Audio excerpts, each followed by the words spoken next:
आहारामध्ये fibres, carbohydrates किंवा ह्याचं प्रमाण योग्य असणं गरजेचं आहे. पण जास्त प्रमाणात फायबर्स हे जायलाच पाहिजे आणि त्याचबरोबर अँटीऑक्सिडंट सुद्धा आहारात असणं हे खूप गरजेचं आहे.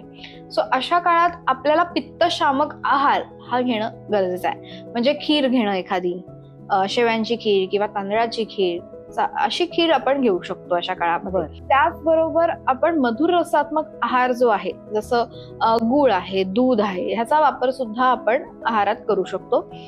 तसंच आवळा, त्याचाही वापर आपण करू शकतो. आवळ्याचा रस सकाळी उठल्यावर आपण घेतला तरीही त्याने आपल्याला मदत होणार आहे. तसंच स्त्रियांनी अभ्यंग करणं, म्हणजे शरीरात वात वाढणार आहे, मग वात वाढू नये याची काळजी स्त्रियांनी आधीच घ्यायची. म्हणून अंघोळीला जाण्याच्या आधी 10 मिनिटं शरीराला छान तेल लावायचं आहे. त्याने त्यांच्या शरीरात जास्त वात हा वाढणारच नाही.